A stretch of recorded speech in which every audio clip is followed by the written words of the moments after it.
3 things that I'm about to tell you will change the way that you trade. The goal of what we're going to do is to reduce the amount of trades, but to create a higher likelihood of success within these trades as well. Let's not waste any time. Let's get to work. The thing that I'm always starting with when it comes to the charts and everything I'm looking at is my understanding of what's happening with futures. I need to understand what's happening underlying in the market, and that's step 1. So primarily if you're trading stocks, you'll look at NASDAQ, but if you're just trading futures, I would go through ES, Dow, and the NASDAQ. Okay, so you can understand which is the strongest, where the most buying is happening, and understanding your targets there. But for the sake of the video, I'm gonna just go over the NASDAQ, and I'll use examples of what I did throughout this week. So the last one that I did was gonna be on Thursday, because Friday mornings I typically don't do a rundown. But you can see quickly here. So this is 7:30 Thursday morning, right? And I'm just gonna use the last day that we had there, right? So I go into this and we go quickly and we can identify what's happening here. So futures rundown, I saw NASDAQ coming into 21.77, mount this level looking for 21.84, highs from last night, then 21.895, then 21.965. Under the key level, we're looking, and under VWAP, we're looking for 21.7, then 21.610. Okay, so as we slowly progress, let's do this slowly so we can quickly see. We'll let market open here. You can see what's happening. So what I did, number 1, is I marked out the levels of what I was looking for and quickly understanding why and what we were doing. We had our pre-market lows down here near 21.7, the highs from pre-market and after hours as well, back into 21.83, and this was also the highs from the previous day. And so if you go back very quickly, you can see right here, our market open 8:30. You kind of come out, you mount your level here, 21.77. You can actually see a timestamp mentioned here as well, 8:15 before market ever even opened, and you eventually push right back in. And this is what really marks out the trajectory for the day. So if you understand how the NASDAQ is moving, then it's going to be easier to anticipate how NVIDIA, how Apple, how these other tech stocks are moving as well. And if you know the NASDAQ is strong, then you know that the strength is going to lie within the NASDAQ as well, and those tech heavy names also. And that's really what changes the game for you, so you can quickly identify as the market's moving. And when you want to do this in the pre-market of understanding your levels, so when the market does open and you start getting confirmation, right, of these levels mounting and things along those lines, that you can react quickly and you know exactly what to look for. So that's the first thing of what you do. Understand what your bias, what you're looking for, all your levels, everything along those lines. You can see you quickly play out, you reject back at your level. This is really important. And a lot of these times I use the 5-minute for confirmation. You reject at your level, you come back down back to 21.7 and you're kind of range bound. So this really sets up what you're looking for and how you're looking for it. Now, I wanted to go over the first step being the underlying bias, because you have to have an underlying trend of where you expect the market to be going. And you also have to have rules for understanding if this happens, then you expect this to happen further. And if this happens, then you expect this to happen even worse, right? So you need to have an overall plan for both sides of the trade. You can't go into the market thinking that this can only go in one direction, because how many times have you seen pre-market have good action and then it reverse quickly on you?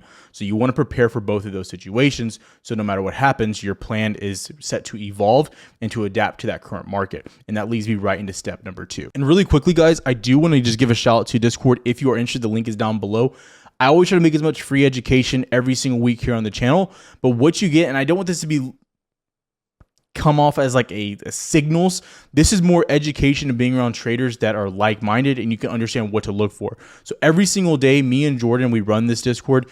You get our key levels on futures. Not only we trade futures as well, but we also trade options within that as well. So you can see what we're trading on options and within futures. You're not going to get 30 trades a day, but what I will say is you're going to get our high quality setups and everything that we're getting in. Okay. And this also, if you go for the premium tier, you get text alerts. So every time we get into something, it goes straight to your phone, which costs us quite a bit, but it's still there. And so these are just some of the trades from Friday going into the end of the week and what was happening there. So either way, the link's down below if you're interested. Check it out. Never feel like you need to. And also the My Funded Futures link is down there as well if you're looking to get into funded trading. When we look at where weakness and strength is, obviously we can clearly identify that. Now this will take practice. And if you go back to my other video going over the opening range and going over the opens indicator and how to find these levels, then it can really help you identify where to spot weakness and how to make those levels for yourself. But once you identify that weakness, then you understand where you need to be focusing on. Because something that I'm always telling people is you want to focus on on the weak stocks if you're going short, and you want to focus on the strong stocks if you're going long. This is specifically for day trading. The same thing goes for indexes as well. If the Dow is performing weaker, then I probably want to trade the Dow more often to the downside. Whereas if the Nasdaq is stronger, I don't want to focus on going short on the Nasdaq. That's how I'm looking at the markets as a whole. So I can obviously create a higher win percentage for myself. Okay, so step 2 is finding the strength, finding the weakness. And I think this is probably one of the biggest things people get hung up on or get confused about. So I just mentioned the Nasdaq. So if I'm very bullish on the Nasdaq, then the next thing I want to do is identify the strongest names and the weakest names that are in there. So for me specifically, one thing that I've been hammering home on this week was NVIDIA, as long as you got back above your 200 daily moving average, right? It's one of your biggest levels overall. It's a major, major level. And so what we looked for going into Wednesday and Thursday was mounting above that level, right? 123 roughly. Once you did that, we were targeting like 127, 128. So that was one of the really strong names. And we knew underneath it would be weak, okay? But one of the weak names here that we were looking at was number 1 was Tesla. This was kind of moving inverse. It was looking pretty weak throughout the week based off of some of the reports of, I think, EU sales numbers on their cars. And so this was very weak. So what was the point of what I was doing here? If I started to see weakness in the market, I wanted to go short on a name like Tesla.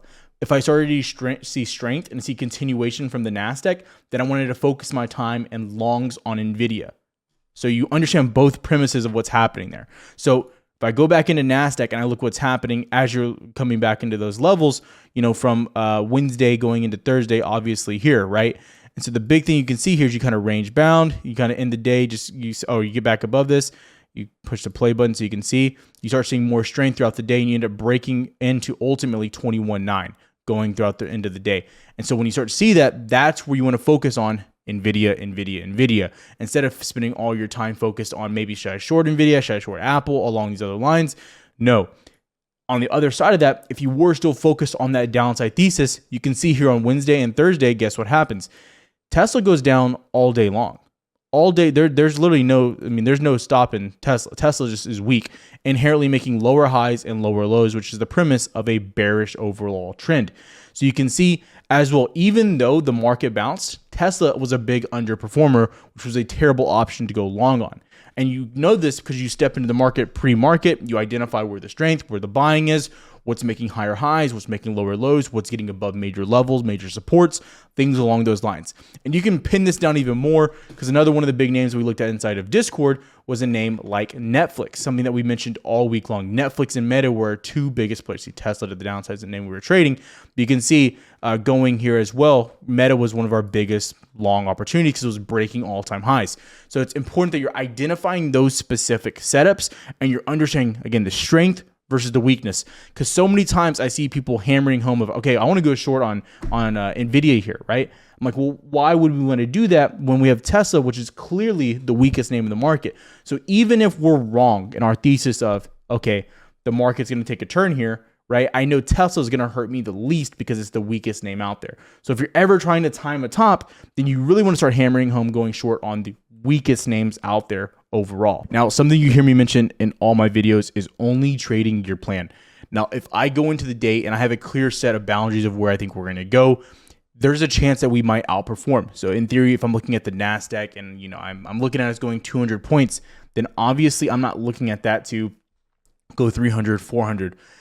If I'm able to trade that plan efficiently to the 200 points, 150 points, whatever I was looking at, then that should be good enough for my trading session. Now, when I'm trading stocks, obviously I can leave runners, things along those lines, trail some stops, but you don't want to get into the habit of FOMO, over trading, overstimulating, and to the point of where you're really just putting yourself at risk to blow everything up and to give everything back. Because the only thing worse than making money and losing it all is knowing that you shouldn't have even risked more in the first place. Now, the last thing I want to talk about that really puts this together is trading your plan. I go over this all the time.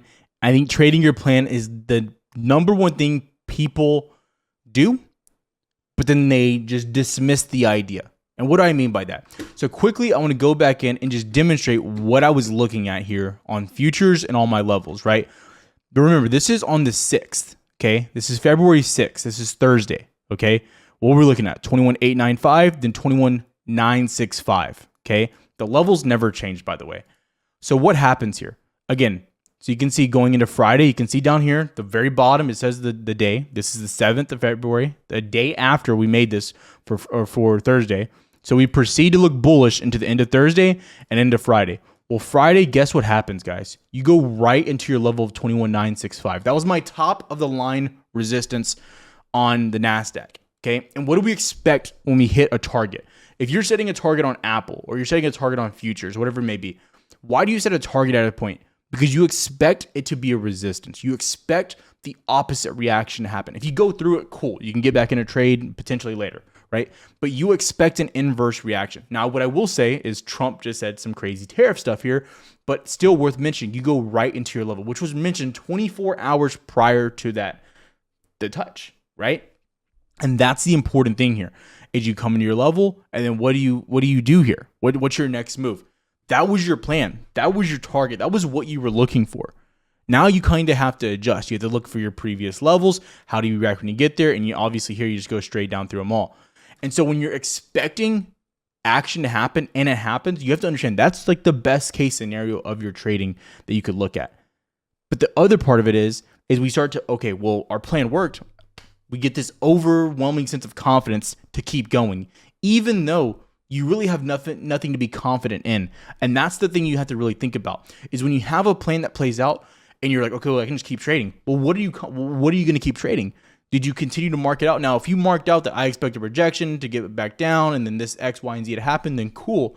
But you have to understand what you're really looking for. Now, I will say you got back below 21.77 and proceeded to reject, like we had talked about that session as well, under 21.7. This is the day before. Then we'll look for a push down to 21.7, then 21.610. It's worth mentioning you got a much weaker push down a little bit lower. But still, unless you're really planning those things out for the inverse reaction, then you shouldn't keep trading. And that's the number one thing I see people do. That is the number one thing I see people do is they continue to trade even though they made their money, everything they wanted happened, but they have no continued plan. And they're just like, oh, well, let's just keep trading because I killed it so much already.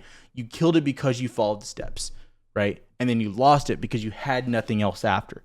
That's the biggest thing, guys. I want you to focus on. Make sure you take the notes. You focus on having a plan. And if the plan happens, that's the best case scenario of the day. There is no better case after the trading plan happens. Have a good one, traders. I'll see you next time.